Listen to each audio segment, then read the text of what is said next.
पछिल्लो 24 घण्टामा 419 जनामा कोरोना संक्रमण पुष्टि, आज मात्रै 6 जनाको मृत्यु। 15 दिनमा काठमाडौँमा 8 जना पैदल यात्रीको दुर्घटनामा मृत्यु। दोषी को त? रेलवे सुरक्षाको जिम्मा सशस्त्र प्रहरीलाई काठमाडौँमा फेरि बत्ती जान थाल्यो। विद्युत प्राधिकरणबाट बाहिरिएपछि पहिलो पटक बोले कुलमान, खुलाए यस्तो रहस्य। बिग बस सन्दीपको राम्रो प्रदर्शनमा होबार्ट विजयी।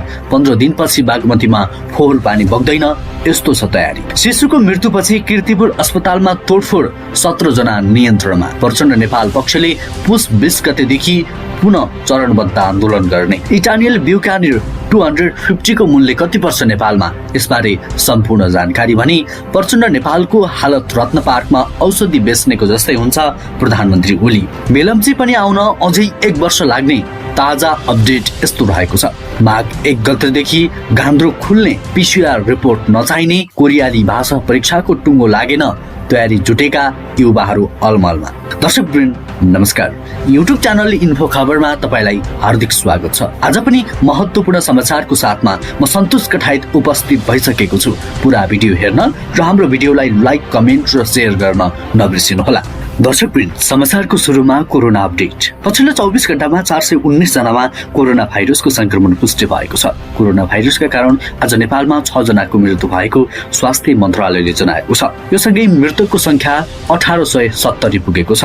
पछिल्लो अवधिमा 4019 जना नयाँ संक्रमित थपिएको र 7050 जना संक्रमणबाट मुक्त भएको पनि मन्त्रालयको तथ्याङ्कमा उल्लेख गरिएको छ। अहिले 5711 जना आइसोलेसनमा र 367 जना क्वारेन्टिनमा रहेको जनाइएको छ। त्यसैगरी राष्ट्रिय गौरवको मेलम्ची खानेपानी चैतसम्म राजधानी पुर्याइने भएको छ। गत असारमा सुरुङमा समस्या देखिएपछि त्यसलाई सुधार गरी सुरुङको काम 99% सम्पन्न भए पनि विभिन्न चरणको प्राविधिक परीक्षण गर्न समय लाग्ने भएकाले आगामी चैत अन्तिमसम्म पानी राजधानी पुग्ने मेलम्ची खानेपानी विकास समितिका सूचना अधिकारी सिडिओ राजेन्द्र पन्तले जानकारी दिनुभयो। जर्मनीबाट आएका 4 जना प्राविधिकले आयोजनाको निरीक्षणका साथै डिजाइन तथा सम्पूर्ण रिपोर्टमा समेत अध्ययन गरिसकेको हुँदा अन्तिम प्रतिवेदन प्राप्त हुन बाँकी रहेको छ।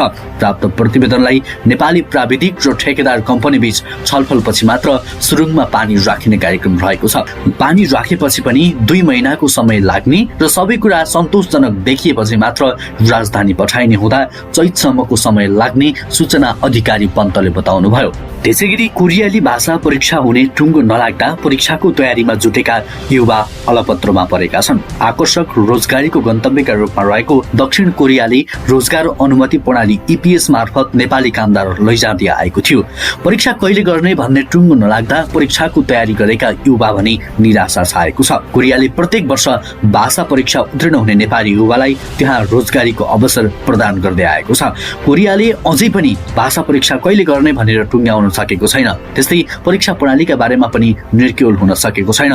कोभिड-19 का कारण सन् 2020 मा पनि भाषा परीक्षा सञ्चालन हुन सकेन। गत वर्ष भाषा परीक्षा सञ्चालन हुन नसके पनि 2021 मा परीक्षा सञ्चालन गर्ने मौखिक जानकारी आएको EPS कोरिया शाखाले जनाएको छ। कोरियाले भाषा परीक्षा सञ्चालन गर्ने भने कहिले र कसरी गर्ने भन्ने विषयमा अझै स्पष्ट पारेको छैन। भाषा परीक्षा सञ्चालन गर्ने तयारी गर्दैछौँ भन्ने जानकारी आएको छ। शाखाका निर्देशक इन्द्र गौतमले भन्नुभयो, लिखित पत्राचार तथा छलफल भएर यो समयमा परीक्षा गर्ने भन्ने तोकिएको छैन। यसअघि सन् 2012 मा पनि भाषा परीक्षा रोकिएको थियो। यद्यपि कोरियाले सन् 2021 को पहिलो त्रैमासिक परीक्षा भाषा सञ्चालन गर्ने तयारी गरेको बुझिएको छ। त्यसैगरी सरकारले जनकपुर जयनगर रेलवे सुरक्षाको जिम्मा सशस्त्र प्रहरीलाई दिने भएको छ। सञ्चालनमा नआउँदै लिकका फलाम चोरी हुन थालेपछि बुधबार बसेको मन्त्री परिषद बैठकले रेलवे सुरक्षाको जिम्मा सशस्त्रलाई दिने निर्णय गरेको हो। गृह मन्त्रालयका प्रवक्ता चक्रबहादुर बुढाले विकासको महत्त्वपूर्ण पूर्वाधार सञ्चालनमा नआउँदै रेलवे क्लिपका फलाम चोरी हुन थालेको खबर आएकाले सुरक्षाको जिम्मा सशस्त्र प्रहरीलाई दिएको बताए। गृह मन्त्रालयका अधिकारीहरूका अनुसार सशस्त्र प्रहरीलाई दिएको जिम्मेवारी दीर्घकालसम्मका लागि भने होइन। स्रोतले भन्यो, रेलवे ऐन बनिरहेको छ, त्यसमा रेल सम्बन्धी सुरक्षाका लागि छुट्टै डेडिकेट युनियनको परिकल्पना भएको छ। त्यसैले तत्कालका लागि सशस्त्र प्रहरीलाई जिम्मेवारी दिइएको हो। अधिकारीहरूका अनुसार खनकपुर जयनगर खण्डमा 35 किलोमिटर रेलवे लिङ्क निर्माण भएको छ। त्यहाँ 700 भन्दा बढी क्लिप चोरी भएको रिपोर्ट गृह मन्त्रालयमा पुगेको छ। दर्शकवृन्द, पछिल्लो एक सातामा काठमाडौँ उपत्यकामा बाटो काट्ने क्रममा 3 जनाको निधन भयो। ट्राफिक प्रहरी महाशाखाका अनुसार ललितपुरको 7 बाटो ग्यारको सडक खण्डको बीएनबी अस्पताल अगाडि 2 जना र भक्तपुरमा 1 जनाको ज्यान गएको हो। सँगै सवारी दुर्घटना सहित जोड्दा पछिल्लो 15 दिनमा सडक दुर्घटनामा ज्यान गुमाउनेको संख्या 8 पुगेको छ। गत बिहीबार ग्यारको बीएनबी अस्पताल अगाडि आकाशे पुल मुनिबाट बाटो काटिरहेका अस्पतालका 2 जना कर्मचारीले टाटा सुमोको ठक्करबाट ज्यान गुमाए। बत्तीविहीन आकाशे पुलमा हिँड्न असुविधा भएपछि ठाउँमा अधिकांश त्यस मुनिबाट सडक वारपार गर्ने गर्दछन्। माइतीघर, बानेश्वर, रत्नपार्क, भद्रकाली, सिंहदरबार खण्डको भद्रकाली लगायतको आकाशे पुल छेउबाट धेरैले असुरक्षित रूपमा बाटो काट्ने गरेको देखिन्छ। काठमाडौँ उपत्यकाका अधिकांश आकाशे पुल खाली हुन्छन्। रत्नपार्क लगायत क्षेत्रका आकाशे पुल व्यापारिक अड्डा बनेका छन्। ट्राफिक प्रहरी महाशाखाका अनुसार जेब्रा क्रसिङ र आकाशे पुल जथाभावी बाटो काट्नेहरूको माथि असुरक्षा बढेको छ। बिहीबारको दुर्घटनामा चाहिँ बत्ती नभएकाले पैदल यात्रुले आकाशे पुल प्रयोग नगरेको ट्राफिक प्रहरीको ठहर छ।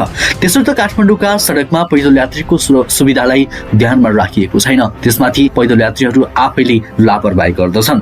यसबाट दुर्घटना बढेको सडक सुरक्षा सम्बन्धी जानकारहरू बताउँछन्। काठमाडौँका चौडा सडकमा सवारीको गति तीव्र हुन्छ। त्यसैबीचमा पैदल यात्रुले लापरवाही गर्दै बाटो काट्दा धेरै दुर्घटना हुने गरेको उनी बताउँदछन्। पैदल यात्रु मैत्री पूर्वाधार नबनेको सडकमा यात्रुहरूले पनि लापरवाही गर्ने गरेको सडक सुरक्षा सम्बन्धी जानकार पदम बहादुर साई बताउँदछन्। पैदल यात्री र सवारी चालकको लापरवाहीले सडक दुर्घटना बढेको उनको भनाइ छ। दर्शकवृन्द, दुर्घटनालाई न्यूनीकरण गर्न के गर्नु पर्ला? तपाईको महत्त्वपूर्ण विचार कमेन्ट गर्नुहोला। त्यसैगरी बागमतीमा दुर्गन्ध फैलिने पानी धेरै बग्यो, तर खानेपानी मन्त्रालयले बागमतीमा सफा पानी बगाउने तयारी गरेको छ। ढिलोमा 2 साताभित्र पशुपतिनाथ क्षेत्रबाट बागमतीमा सफा पानी बग्न थाल्ने खानेपानी मन्त्री मणि थापाले बताएका छन्। त्यसका लागि गुह्येश्वरीमा रहेको गुह्येश्वरी 4 पानी प्रशोधन केन्द्र सञ्चालनमा ल्याउन तयार भएको छ। इन्जिनियर किशोर पन्तीले प्रशोधन केन्द्र निर्माणको सम्पूर्ण काम सकिएको जानकारी दिए। शुक्रबार मन्त्री थापाले गुह्येश्वरी स्थित गुह्येश्वरी 4 पानी प्रशोधन केन्द्रको अवलोकन गरेर पूर्ण रूपमा सञ्चालनका लागि तयार हुन निर्देशन दिएका छन्। उनले बाँकी कामहरू सकेर तयारी अवस्थामा बस्न निर्देशन दिएका हुन्। ढल प्रशोधन केन्द्र सञ्चालनमा आएपछि दैनिक 3 करोड 24 लाख लिटर पानी प्रशोधन गर्न सकिन्छ। त्यस्तो 4 पानी प्रशोधन हुँदा दैनिक 7 टनसम्म मल निस्कने इन्जिनियर किशोर पन्तीले जानकारी दिए। ढल प्रशोधनका क्रममा निस्कने ग्यासबाट बिजुली समेत निस्कनेछ। त्यसैगरी नेपाल कम्युनिस्ट पार्टी नेकपाको प्रचण्ड नेपाल पक्षले प्रधानमन्त्री केपी शर्मा ओलीको कदम विरुद्ध दोस्रो चरणको आन्दोलनको घोषणा गरेको छ। प्रचण्ड नेपाल पक्षले शनिबार राजधानीमा पत्रकार सम्मेलन गरी पुस 20 गते माघ 23 सम्म चरणबद्ध आन्दोलनको घोषणा गरेको हो। घोषित आन्दोलनको कार्यक्रम अनुसार पुस 20 गतेसम्म पालिका स्तर र 25 गतेसम्म वडा स्तरमा भेला तथा संघर्ष सम्बन्धी अभिमुखीकरण कार्यक्रम सञ्चालन गरिनेछ। सँगसँगै प्रदेश, जिल्ला, पालिका र वडा स्तरमा संघर्ष समिति पनि गठन गरिनेछ। त्यस्तै पुस 21 गते संघीय राजधानी र देशका विभिन्न शहरहरूमा राजनैतिक पार्टीहरूसँग प्रधानमन्त्री केपी ओलीले कदमको विषयमा अन्तर्क्रिया कार्यक्रम गरिनेछ। त्यस्तै 23 गते नागरिक समाजसँग अन्तर्क्रिया गरिनेछ भने 24 गते देशभरका जिल्ला प्रशासन कार्यालय मार्फत प्रधानमन्त्रीलाई विरोध पत्र बुझाइदिएछ। त्यस्तै पुस 26 गते सडक संविधान वाचन व्याख्या कार्यक्रम गरिनुका साथै पुस 28 गते देशव्यापी घर घरमा पर्सा वितरण र गाउँ तथा टोलसम्म कालो झण्डा गाड्नेहरू लगायतका विरोध कार्यक्रम राखिएको छ। त्यसैगरी पुस 29 गते निर्वाचन स्तरीय भेला, 30 गते सबै वडाहरूमा विरोध प्रदर्शन, माघ 5 गते बालिकाहरूमा विरोध प्रदर्शन र 10 गते काठमाडौँ उपत्यकाका लगायत देशका शहरी क्षेत्रमा मोटरसाइकल र्याली निकालिनेछ। त्यसैगरी डेलिभरीका क्रममा शिशुको मृत्यु भएपछि कीर्तिपुर अस्पतालमा तोडफोड भएको छ। शनिबार दिउँसो मृतक पक्षले अस्पतालमा तोडफोड गरेको महानगरीय प्रहरी परिषद काठमाडौँका प्रवक्ता प्रहरी नायक उपरीक्षक परमेश विष्टले बताए। उनका अनुसार तोडफोड गरेपछि 17 जनालाई नियन्त्रणमा लिएको छ। शुक्रबार राति नैका बस्ने 25 वर्षीय सबिना सुवेदीको डेलिभरीका लागि अस्पताल भर्ना गरिएको थियो। हिजो बेलुका आउनु भएको थियो। चिकित्सकहरूले जाँदा शिशुको धड्कन पाएनन्। मृत्यु भइसक्यो भन्दा पनि होइन, अपरेसन गर्नुपर्छ भन्ने खालका कुरा गरेछन्। अस्पताल प्रशासनको भनाइ उद्धृत गर्दै उनले भने जिद्दी गरेर अपरेसन गर्न लगाए। अपरेसन पछि शिशु मृत जन्मिएपछि तोडफोड गरेका छन्। पक्राउ परेकाहरूलाई प्रहरीले कालीमाटी वृत्तमा लगेको छ। थप अनुसन्धान भइरहेको छ। घटनाबारे अस्पताल प्रशासनले केही बेरमा जानकारी दिने बताएको छ। त्यसैगरी नेपाली बजारमा क्लासिक लुक भएको इटालियन मोटरसाइकल भित्रिएको छ। इटालियन कम्पनी इटलजेटको ब्युकानिर 250i मोटरसाइकल भित्राइएको हो।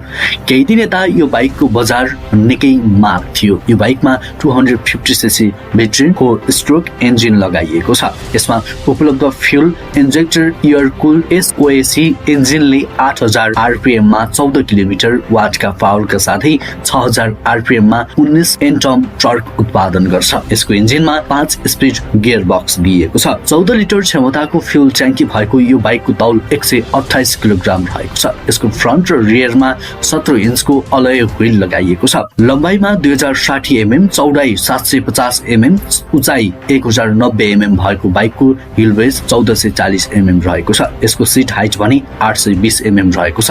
यसको अगाडि चक्कामा 280 mm र पछाडि 240 mm को डिस्क ब्रेक लगाइएको छ। यसको फ्रन्टमा 30 mm को टेलिस्कोपिक फ्रन्ट सस्पेन्सन लगाइएको छ भने रियरमा हाइड्रोलिक मोनोसक दिइएको छ। नेपाली बजारमा यो बाइकले रोयल एनफिल्ड क्लासिक 350 सँग प्रतिस्पर्धा गर्दै आएको छ। यो बाइक नेपाली बजारमा 5,61,000 रुपियाँमा बिक्री भइरहेको छ। प्रति घण्टा 131 किलोमिटरको टप स्पिड क्षमता भएको इटलजेट 250i ले 1 लिटरमा 30 किलोमिटर माइलेज प्रदान गर्ने कम्पनीले दाबी गरेको छ। त्यसैगरी यसमा आकर्षक प्रोजेक्टर, हेडल्याम्प, पाइलट ल्याम्प, त्यसैगरी LED टेप लगायतका विभिन्न विशेषता दिइएको छ। त्यसैगरी प्रचण्ड नेपालको हालत रत्न पार्कमा औषधि बेच्नेको जस्तै हुन्छ यो ओलीको भनाइ हो। सामाजिक सञ्जालमा यो भनाइ अहिले चर्चित बनेको छ। प्रधानमन्त्री KP शर्मा ओलीले नेकपाका प्रचण्ड माधव नेपालका पक्षको हालत रत्न पार्कमा औषधि बेच्नेको जस्तै हुने बताएका छन्। शनिबार काठमाडौँ जिल्ला कार्य समितिको आफूपक्षीय भेलालाई सम्बोधन गर्दै ओलीले प्रचण्ड नेपाल पक्षसँग गन्तव्यमा पुग्ने कुनै एजेन्डा नभएको दावी गरे। गन्तव्यमा पुग्न राजनीतिक एजेन्डा हुनुपर्छ। उहाँहरूको एजेन्डा देश होइन, जनता होइन, संविधानको रक्षा होइन। उनले भने रत्न पार्कमा औषधि बेच्नेले पनि केही मानिस जम्मा गरेको हुन्छ। अब उहाँहरूको अबको हालत त्यस्तै हुनेछ ओलीले भने। त्यसैगरी काठमाडौँलाई अन्धकारबाट मुक्ति दिलाएका नेपाल विद्युत प्राधिकरणका पूर्व कार्यकारी निर्देशक कुलमान घिसिङ प्राधिकरणबाट विदा भएपछि पहिलो पटक सार्वजनिक अभिव्यक्ति दिएका छन्। कुलमान विदा भएपछि काठमाडौँमा फेरि अनौपचारिक रूपमा बत्ती जान लागेपछि सर्वसाधारणले फेरि कुलमानलाई नै सम्झना गरेका हुन्। कुलमान विदा भएपछि काठमाडौँमा लोड सेडिङ सुरु भएको भन्दै प्रतिक्रिया आएपछि विद्युत प्राधिकरणले त्यसको प्रतिक्रिया पनि दिएको छ। विद्युत प्राधिकरणले लोड सेडिङ गर्नुपर्ने अवस्था नभएको स्पष्ट पारेको छ, तर काठमाडौँमा बेला बेलामा झ्याप्प बत्ती जाने गरेको छ। यस विषयमा कुलमानले पहिलो पटक आफ्नो प्रतिक्रिया दिएका छन्। कुलमानले अहिले लोड सेडिङ गर्नुपर्ने अवस्था नभएको बताएका छन्। कुलमानले विद्युत प्राधिकरणको माग र वितरणको अवस्थालाई हेर्दा पनि अहिले लोड सेडिङ गर्नुपर्ने नभएको बताएका छन्। संरचनागत रूपमा पनि अहिले अवस्था त्यस्तो कमजोर नरहेको पनि बताएका छन्। उनले कुनै प्राविधिक कारणले बत्ती गएको हुन सक्ने बताएका छन्। विद्युत प्राधिकरणले त्यसबारे सार्वजनिक रूपमा अभिव्यक्ति दिइसकेकाले बत्ती जाने समस्या पनि समाधान हुने विश्वास उनले लिएका छन्। कुनै बेला 18 घण्टासम्म लोड सेडिङ हुने काठमाडौँमा कुलमान कार्यकारी निर्देशक भएर आएपछि त्यो समस्या समाधान भएको थियो। त्यसैले विद्युत प्राधिकरणमा कुलमानलाई फेरि दोहोर्याउनु पर्छ भन्ने माग सर्वसाधारणले गरेका छन्, तर त्यो चाहना पूरा भएन। उनलाई विद्युत प्राधिकरणले विदा गरिदिएको छ। दर्शकवृन्द, कुलमान घिसिङ पुनः विद्युत प्राधिकरणमा नियुक्त हुनुपर्दछ भन्ने कतिजना हुनुहुन्छ? दबाव स्वरूप कमेन्ट गर्न नबिर्सिनुहोला। दर्शकवृन्द, अबको पालोमा रूपा कृष्णको यो उदाहरणीय जोडीको प्रसङ्ग। भोलि ऊ के बन्छ हामीलाई थाहा छैन, तर उसलाई इन्टरनेसनल प्लेयर बनाउने चाहना छ। यो भनाइ कृष्ण ओली र रूपाको हो। उनीहरूको छोरा रियान्स आजको यो समयमा 4 महिनाको भइसक्यो। कृष्ण र रूपाको जोडी पनि समाजको लागि निकै उदाहरणीय र साहसी जोडीको रूपमा चिनिन्छ। धेरै पछि यो जोडीले मिडियामा फेरि आफ्ना केही सुखद भनाइहरू र लकडाउनको अनुभवहरू शेयर गरेका छन्। रूपाको भनाइ अनुसार उनीहरूको लकडाउनको केही समय गाउँमा बिताए र दशैंको मौकामा गाउँ जाँदा उनीहरूलाई भेट्न, आशीर्वाद दिन मान्छेहरू उनीहरूकै घरमा आएको कुरा पनि रूपाले सुनाइन्। उनले भनिन्, गाउँमा जाँदा सबैजना हामीलाई नै भनेर भेट्न आउनु भएको थियो। सबैले सबैले आशीर्वाद दिएर जानुभयो। बाबु जन्मिएको त सबैलाई भिडियो हेरेर थाहा भइसकेको थियो। आफ्ना आफन्तदेखि सबैको माया पाउँदा निकै खुसी लाग्छ। उनले यो कुरा सुनाउँदै रूपाले छोराको स्याहार सुसार गर्न गाह्रो नभएको र भनेको जस्तो सजिलो पनि नभएको बताएकी छन्। साथै उनले बाबुलाई धेरै जसो कृष्णले नै खेलाएर घरको काम गर्न आफूलाई सहयोग गर्ने गरेको पनि सुनाइन्। कृष्णले पनि बाबु खेलाउँदा आफूलाई निकै नै भाग्यशाली भएको कुरा सुनाए। दुवैले यो छोरा रियान्सलाई राम्रोसँग हुर्काउन र छोराको लालन पालन गर्नको लागि मिलेर गरेको कुरा सुनाए। दर्शकवृन्द, यो उदाहरणीय जोडी तपाईँ कतिलाई मनपर्छ भने कमेन्टमा मिठा मिठा कमेन्टहरू लेख्न नबिर्सिनुहोला। दर्शकवृन्द, त्यसैगरी केही वर्ष यता विप्लव नेतृत्वको नेपाल कम्युनिस्ट पार्टीले विभिन्न हिंसात्मक गतिविधि गरेको भन्दै सरकारले उक्त समूहमाथि प्रतिबन्ध लगाएको छ। सो पार्टीका अधिकांश नेता पछिल्लो समय लगभग भूमिगत छन्। उक्त पार्टीका महासचिव नेत्र विक्रम चन्दका छोरा प्रकाश चन्द भने केही समय अगाडि चितवनको एक चिकित्सा शास्त्र कलेजमा MBS को पढाइ पूरा गरेका छन्। उनलाई चाहिँ उनको बुवाको नेतृत्वमा रहेको संगठनले गरेका गतिविधि कस्तो लाग्दैछ? यो धेरै पुरानो र पहिलेका कुरासँग जोडिएको छ, बाल्यकालसँग पनि जोडिएको छ। 10 वर्षे द्वन्द्वकालमा देखेको चित्र र म आफैले भोगेको पीडा पनि छ। त्यो बेलामा रोल्पामा हजारौं कमरेडहरूले आफ्नै आँखा अगाडि दिएको बलिदान र क्रान्तिले त्यतिखेर भोग्नु परेको क्षति, यिनै विषयले मलाई कता कता प्रोत्साहन पनि दियो र पढ्नुपर्छ भन्ने मलाई त्यतिखेर नै लागेको थियो। हामीले ठूलो क्षति बेहोरेका थियौं। त्यतिखेर युद्धमा लाग्ने जनमुक्ति सेनालाई स्वास्थ्य उपचारको सामान्य भन्दा सामान्य विषय नजान्दा धेरै क्षति भएको थियो। त्यसलाई कहीँ न कहीँ हल गर्न सकिन्छ भन्ने हिसाबले मलाई लाग्थ्यो र मैले बुवासँग पनि छलफल गरिराख्थेँ। त्यही सिलसिलामा कता कताबाट मिलेर आयो र डाक्टरी पढियो। यसै क्रममा उनले आफूले नै पढेको अस्पतालका सञ्चालकलाई घिसारेर बाहिर निकाल्छु भन्दै दिएको अभिव्यक्ति निकै चर्चित भएको थियो। प्रकाशले BNC मेडिकल कलेजका सञ्चालक दुर्गा प्रसाईलाई घिसारेर बाहिर निकाल्छु भन्दै दिएको अभिव्यक्ति चर्चित भएको थियो। प्रकाशले प्रसाईलाई मेडिकल माफिया भनेपछि उनीहरूबीच विवाद चुलिएको थियो। उनीहरूबीचको टेलिफोन वार्ता सार्वजनिक भएपछि विवाद बढेको हो। यसैबीच प्रकाशलाई भारतीय टेलिफोन नम्बरबाट हिन्दी बोल्ने मानिसले धम्की दिएका छन्। हिन्दी बोल्ने व्यक्तिले दुर्गालाई तर्साउन खोजेको भन्दै धम्की दिएको सुनिन्छ। टेलिफोन गरेर ती हिन्दी बोल्ने व्यक्तिले दुर्गालाई किन दुःख दिन्छन् भन्दै धम्की दिएको सुनिन्छ। प्रकाशले पनि ती व्यक्तिलाई भारतबाट फोन गरेर मलाई धम्की दिने, तेरो हिम्मत छ भने नेपालमा आएर केही गरेर देखान भन्दै जवाफ दिएको टेलिफोनमा सुनिन्छ। त्यो अडियो पनि सार्वजनिक भएको छ। प्रकाश चन्दलाई फोन आएको नम्बरमा फेरि सञ्चारकर्मीले फोन गर्दा फोन अफ भएको देखिन्छ। 2 दिनसम्म त्यो नम्बर अफ भएको देखिएको छ। त्यसैगरी नेपाली लेग स्पिनर सन्दीप लामिछानेको राम्रो प्रदर्शनका बिग ब्याश लेगमा होबार्ट हरिकेन्सले मेलबर्न स्टार्सलाई 21 रनले हराएको छ। जितका लागि 165 रनको विजयी लक्ष्य पछ्याउने क्रममा स्टार्सले 20 ओभरमा 9 विकेट गुमाउँदै 143 रन बनायो। स्टार्सका कप्तान ग्लेग म्याक्सवेलले 37 बलमा 6 चौका र 5 छक्का सहित सर्वाधिक 70 रन बनाए पनि टोलीलाई जिताउन सकेनन्। आन्द्रे फ्लेचर 10, निकोलस पुरन 14 र सास राइनबर्दीले 15 रन बनाउन बाहेक अन्यले राम्रो प्रदर्शन गर्न सकेनन्। सन्दीपले 4 ओभरमा 38 रन खर्चेर 2 विकेट लिए। स्कुल बोल्यान्डले 4 ओभरमा 22 रन खर्चेर 3 विकेट लिए। नाथन एन्सले 2 विकेट लिए। त्यसपछि टस हाटेर ब्याटिङ थालेको होबार्टले निर्धारित 20 ओभरमा 5 विकेट गुमाउँदै 164 रन बनाएको थियो। होबार्टका 56 बलमा 7 चौका र 3 छक्का सहित 75 रन बनाए। वेन म्याकरमोर 31, कोलिन इनग्राम 26 र डार्सी सट 12 रनमा आउट भए। हस्त दर्शकवृन्द, आजको लागि महत्त्वपूर्ण समाचार तथा जानकारीहरू यति नै। हरेक दिन बिहानै ताजा अनि सत्य समाचार हेर्नको लागि हाम्रो YouTube च्यानललाई सब्स्क्राइब गर्न नबिर्सिनुहोला। तपाईको आजको दिन शुभ बितोस्।